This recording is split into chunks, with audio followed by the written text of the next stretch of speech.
Das ist Nico Ockenfels bei der Arbeit. Ein denkwürdiger Augenblick auch für seine Mitarbeiter. Denn wir schieben heute das absolute Topmodell von Husqvarna in den ersten Stock, wo selbst Nico sagt, da könnte ich mir sogar überlegen, es selbst zu fahren, weil du ja üblicherweise gerne auch Cube fährst, da machst du auch keinen Hehl draus, aber das muss man sagen, das ist wirklich gar nicht so schlecht, oder? Nee, das ist jetzt so die Optik, auf die ich stehe, ganz dezent schwarz, bisschen Kashima dran, das wird mir jetzt selber auch richtig gut gefallen. Du darfst es mal absetzen, wenn du möchtest, DT Swiss Felgen, also mir...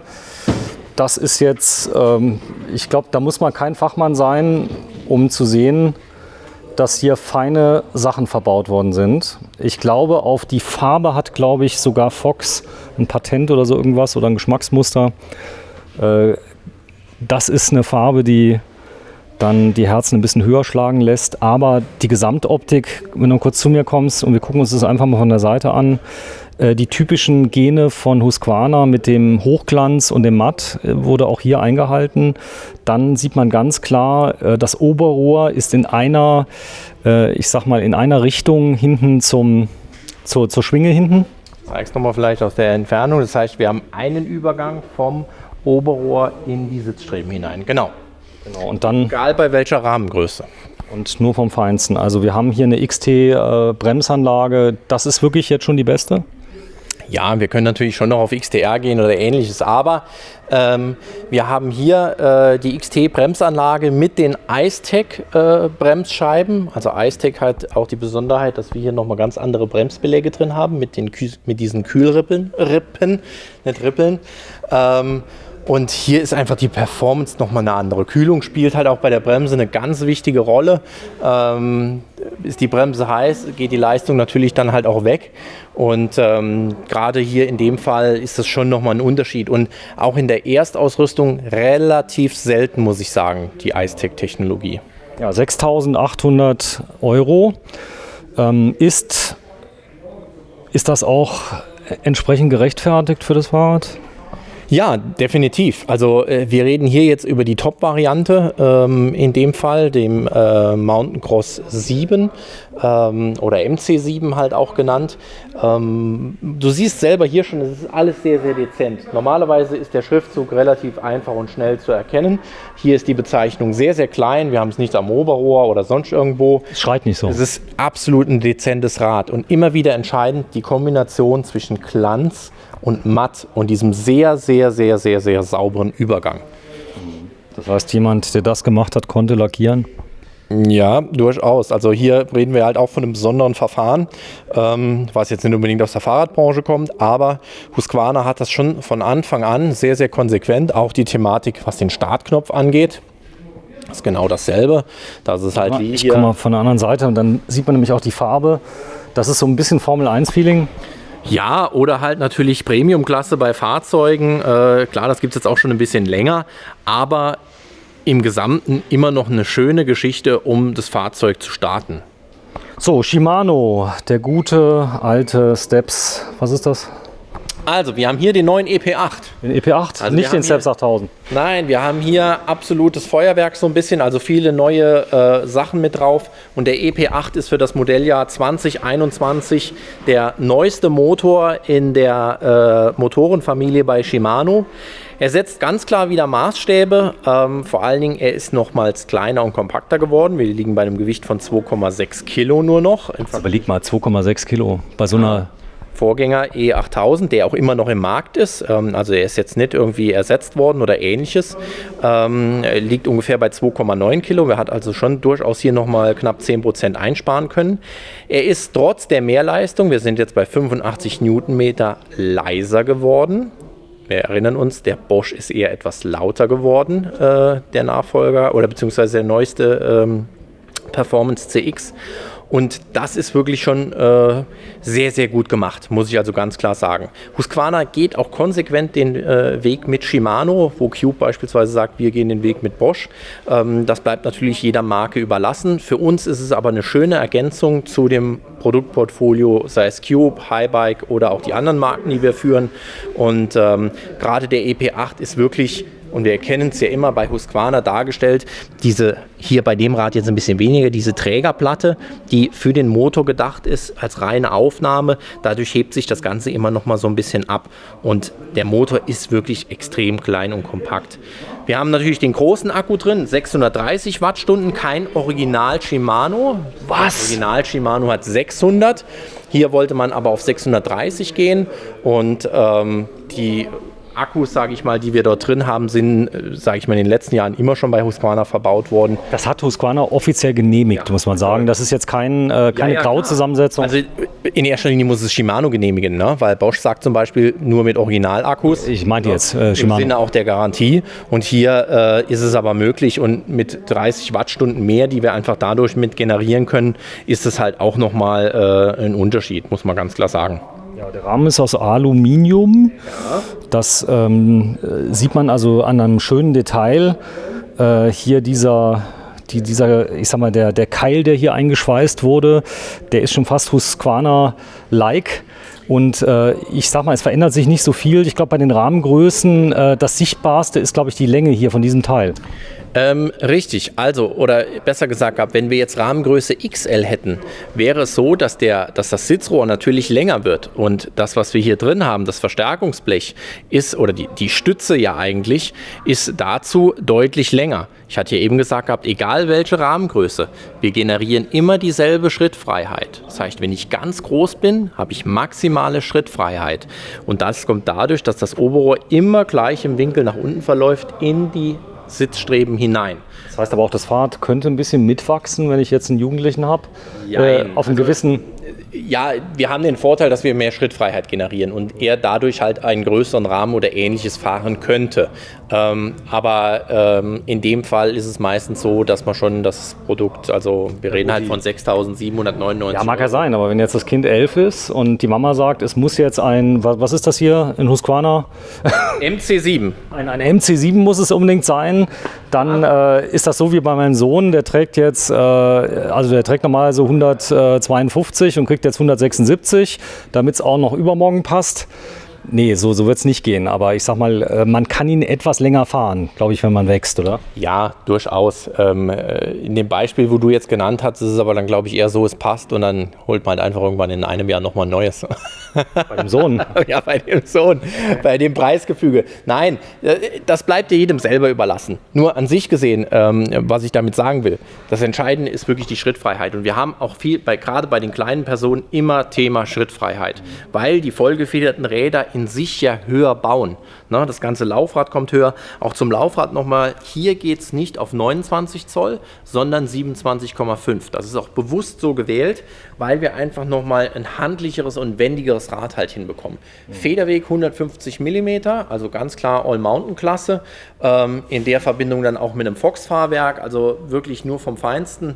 Und einer XD-Schaltgruppe. Ja, wer sich ein bisschen auskennt, die DT Swiss-Felge, allein die beiden Felgen zusammen kosten, glaube ich, schon so um die, ich glaube, 1.200 €.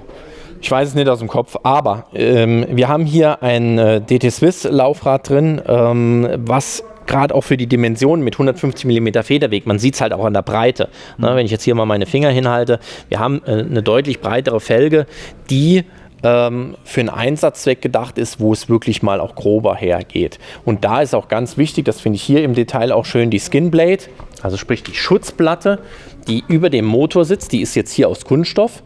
Man sieht das auch so ein bisschen in der Verbindung, aber den ersten Schlag hält die natürlich komplett ab.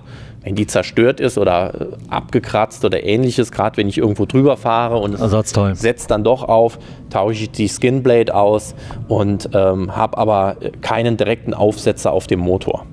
Okay, wie praktisch bei den anderen Fahrzeugen, die Husqvarna ja so baut.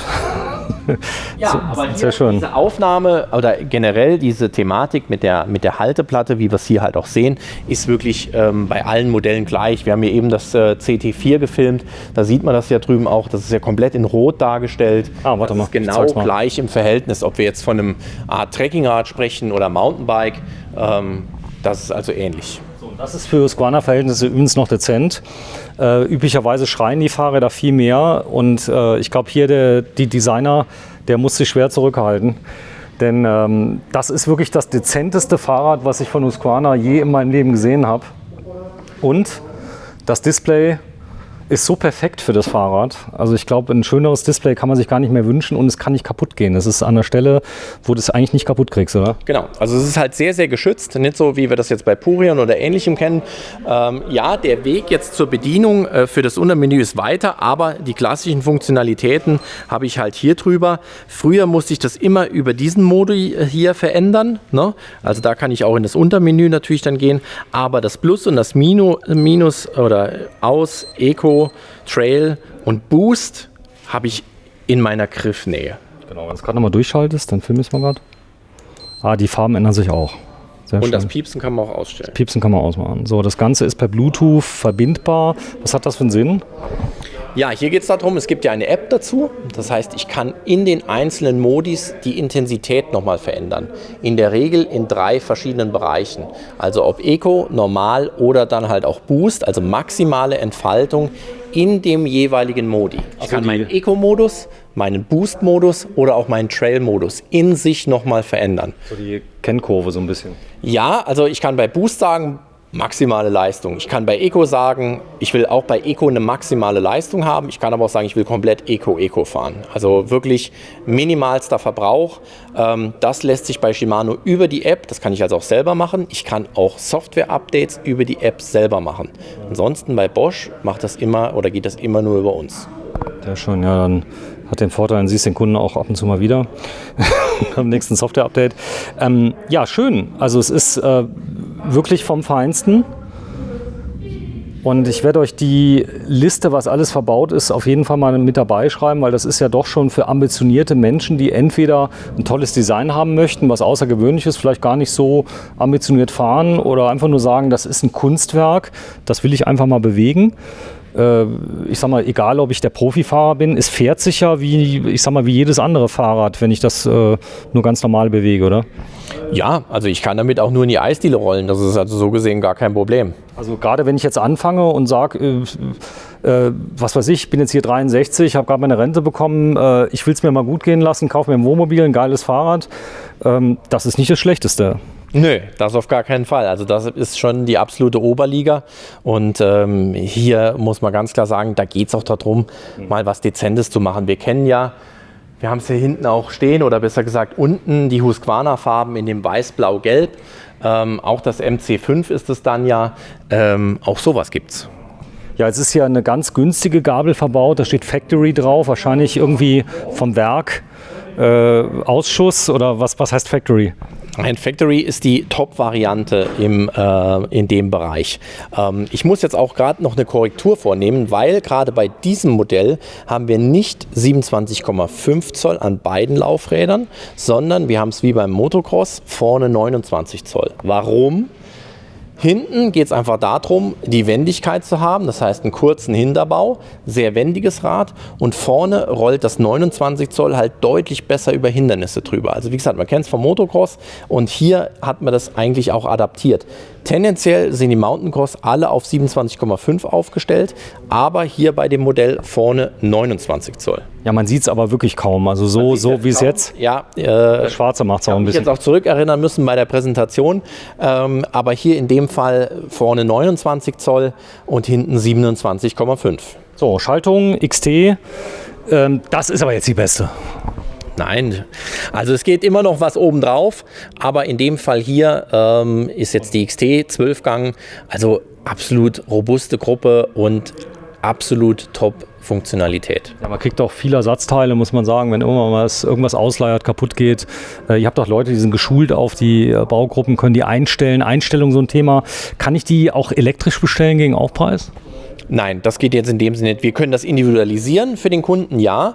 Auch hier gilt natürlich immer aufzupassen, bei einem E-Bike muss sowas auch vom Hersteller zugelassen sein. Es gab in der Vergangenheit auch Modelle in der Verbindung mit der Di2, sprich mit der elektronischen Schaltung.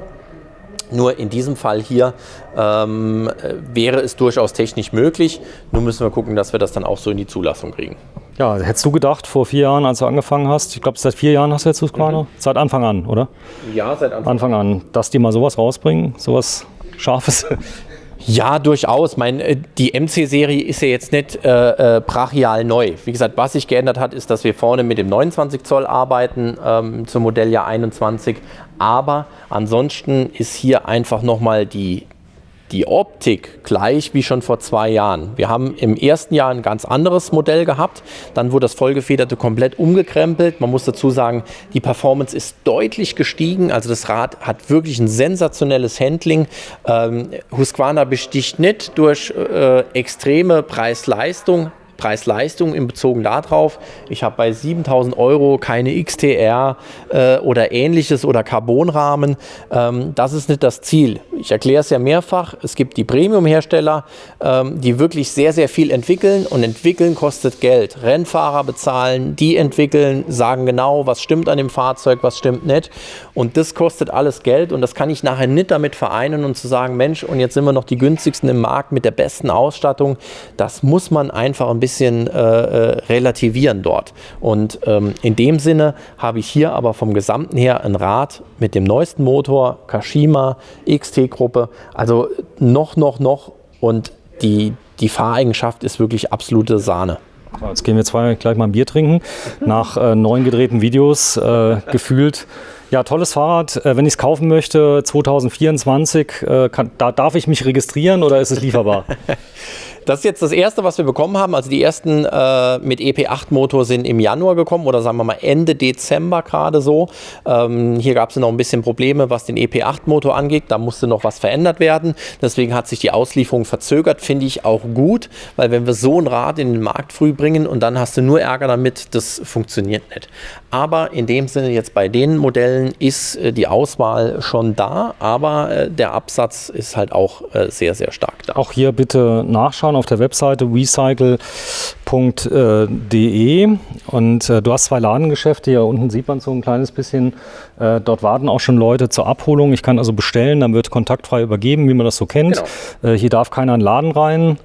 Und ansonsten, wenn alles wieder normal ist, sage ich mal, dann sind die Öffnungszeiten wie bei euch im Laden? Wir sind montags bis freitags von 10 bis 18 Uhr da und samstags von 9 bis 13 Uhr. Ja, wir sind gerade in St. Wendel, zweites Geschäft in Riegelsberg. Die Saarländer werden sich jetzt totlachen, wenn ich sage, das liegt bei Heusweiler und Saarbrücken.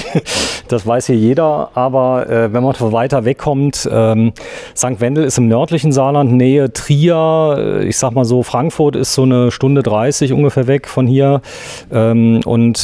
man kann es auch abholen, machen auch viele, bestellen von weit her, kommen kurz hierher, wollen dich auch mal sehen, du Fernsehstar, du. Und ja, das geht. Und 21 heißt aber auch wirklich früh ordern. Das heißt, wenn einem ein Fahrrad gefällt, ist kein Scherz, da kann man egal bei welchem Händler anrufen. Werksverkauf hat, Husqvarna sowieso nicht, glaube ich. Es war ganz witzig, selbst letztes Jahr haben ja ganz viele Freunde von mir angerufen, du kennst doch den Nico oder du kennst den und den, kannst du nicht Fahrräder besorgen? Bei dir haben auch genug angerufen, keine Chance. Ja, 2020 war schon schwierig und 2021 wird noch schwieriger, gerade was jetzt Verfügbarkeiten angeht. Der Unterschied zu vor einem Jahr ist einfach gewesen, dass die Lager voll waren. Jetzt sind die Lager eigentlich immer noch leer und der Nachschub erfolgt nicht so, wie die Nachfrage ist. Und jetzt wir haben ja eigentlich den kompletten Winter schon durch, jetzt Anfang Februar. Oder sage ich mal die Monate November, Dezember, die einfach ruhiger sind. Es reißt aber einfach nicht ab. Wir sind froh darüber, dass es so ist.